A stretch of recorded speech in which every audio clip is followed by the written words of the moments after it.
itu, kami kelompok 6 akan mempresentasikan hasil diskusi kami tentang persoalan waktu dalam analisis kebijakan ekonomi makro, isu dalam kebijakan moneter, dan isu dalam kebijakan fiskal.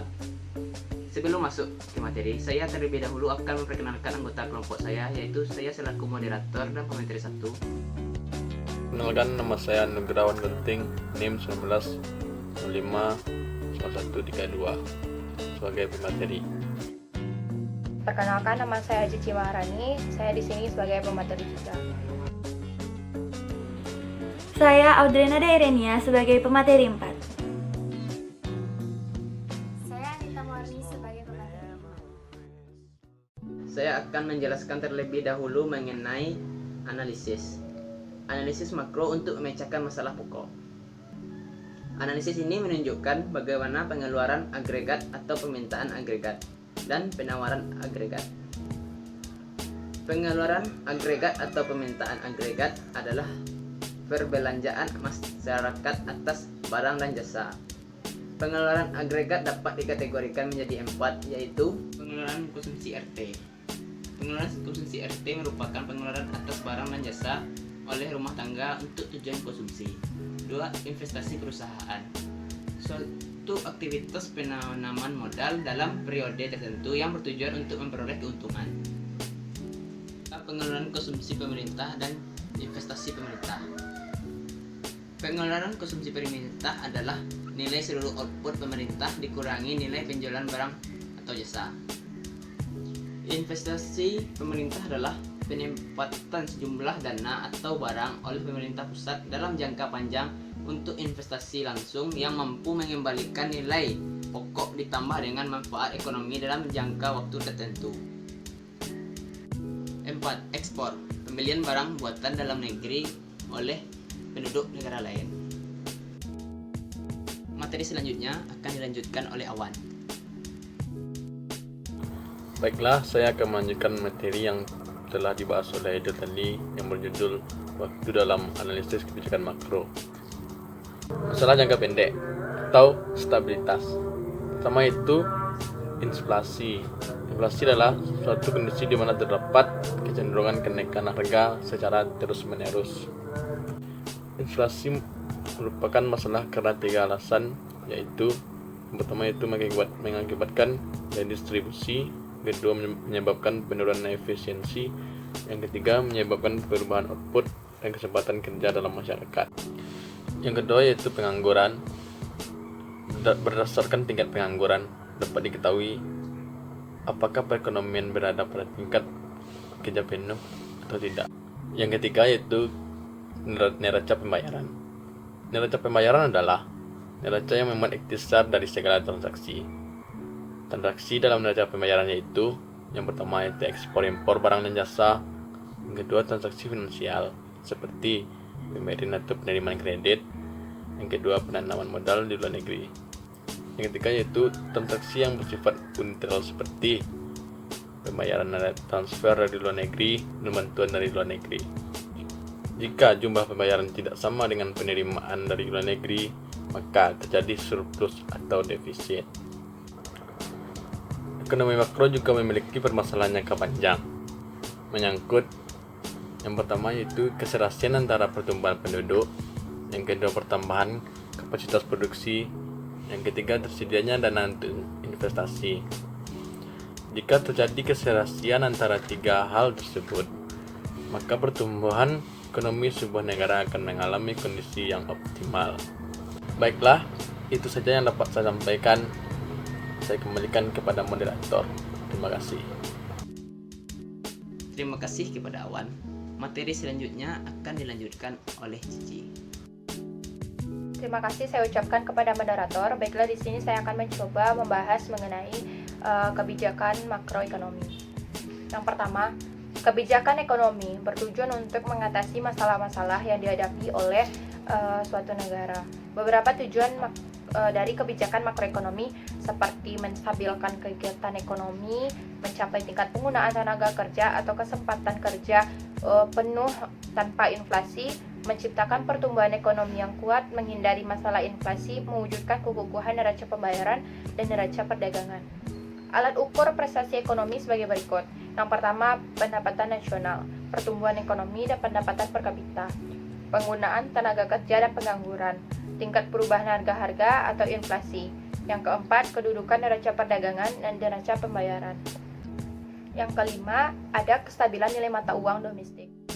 Bentuk-bentuk kebijakan makroekonomi. Yang pertama yaitu ada kebijakan fiskal. Apa sih itu kebijakan fiskal? Kebijakan fiskal adalah langkah-langkah pemerintah membuat perubahan dalam bidang perpajakan dan pengeluaran pemerintah dengan maksud untuk mempengaruhi pengeluaran agregat dalam perekonomian. Yang kedua, kebijakan moneter. Kebijakan moneter adalah langkah-langkah pemerintah atau bank sentral, kalau di Indonesia lebih dikenal dengan Bank Indonesia, untuk mempengaruhi mengubah penawaran uang dalam perekonomian atau mengubah suku bunga dengan maksud untuk mempengaruhi pengeluaran agregat. Yang ketiga, ada kebijakan segi penawaran. Kebijakan segi penawaran ini bertujuan untuk mempertinggi efisiensi kegiatan perusahaan sehingga dapat menawarkan barang dengan harga yang murah dan berkualitas yang lebih baik. Terima kasih kepada Cici. Materi selanjutnya akan dilanjutkan oleh Ure. Baiklah, di sini saya akan menjelaskan tentang isu kebijakan moneter. Pada akhir tahun 2019, terdapat isu bahwa terjadinya ketidaksinkronan antara kebijakan moneter dengan fiskal. Dan ini merupakan inti permasalahan perekonomian Republik Indonesia, yaitu INDEF.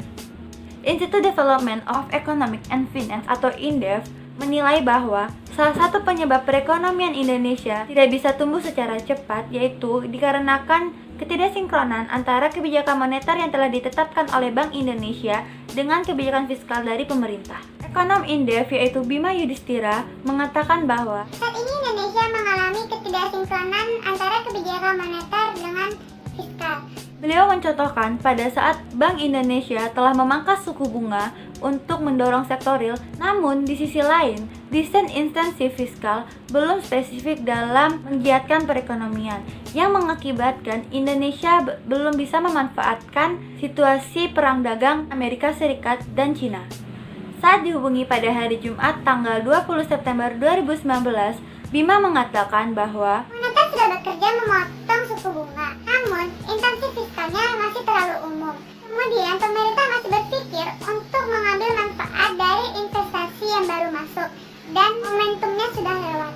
Bima mencontohkan salah satu perusahaan yang ketiban untung akibat perang dagang dari Amerika Serikat dengan Cina, yaitu PT Sri Rezeki Tbk atau Sri Tex, MIT berkode saham SRIL. Itu mengalami lonjakan permintaan aparel dari Amerika Serikat hingga 20% di semester 1 pada tahun 2019, pasca terjadinya perang dagang dengan Cina.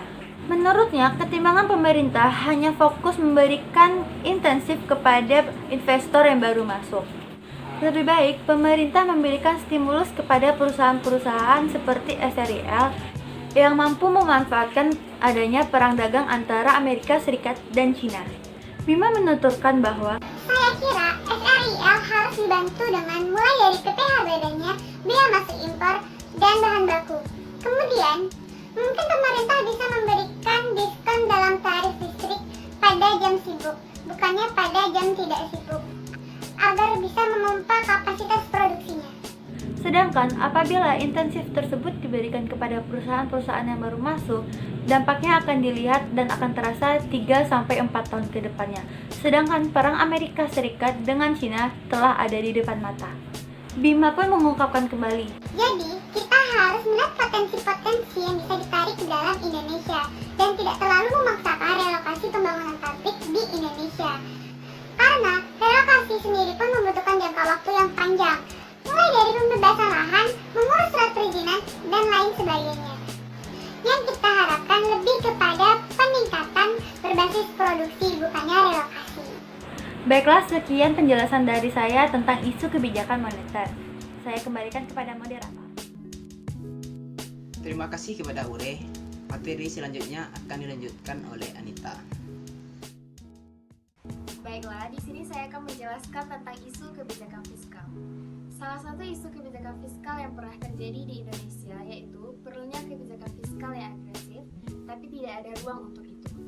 Muhammad Khatib Basri, Menteri Keuangan RI, Kabinet Indonesia Bersatu II berpendapat bahwa Indonesia perlu kebijakan fiskal yang lebih agresif untuk mendongkrak permintaan dan investasi. Kita perlu kebijakan fiskal yang lebih agresif namun terhalang karena permintaan Indonesia yang sangat rendah. Khatib mengatakan problem terbesar pada Indonesia saat itu ada pada sisi permintaan. Kita perlu kebijakan fiskal yang lebih ekspansif, namun dikarenakan rendahnya penerimaan negara, maka hal tersebut sangat terhalang. Presiden Joko Widodo bisa saja mendorong kebijakan fiskal yang sangat ekspansif, namun terhalang karena penerimaan negara akan pajak sangat rendah. Data menunjukkan sekitar 260 juta penduduk Indonesia, tercatat sekitar 17 juta penduduk pembayar pajak, hanya sekitar 11,3 juta yang membayar pajak. Penerimaan negara akan pajak tercatat hanya 67% dari data target penerima pajak 2017. Pemerintah Indonesia juga dinilai menghadapi permasalahan penerimaan fiskal yang sangat kurang yang berkelanjutan, dengan persentase kepatuhan pembayaran pajak terhadap PDB sangat rendah, bahkan terbilang buruk di Asia Tenggara. IMF memperkirakan penerimaan pemerintah Indonesia terhadap PDB hanya sekitar 14% lebih rendah dibanding negara-negara pesaingnya.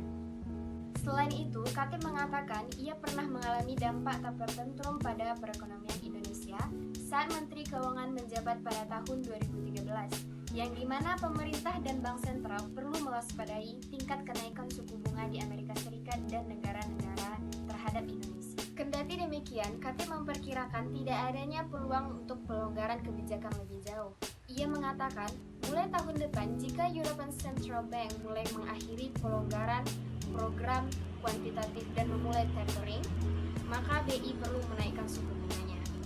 Baiklah, sekian dari saya kembalikan kepada moderator. Terima kasih kepada Anita.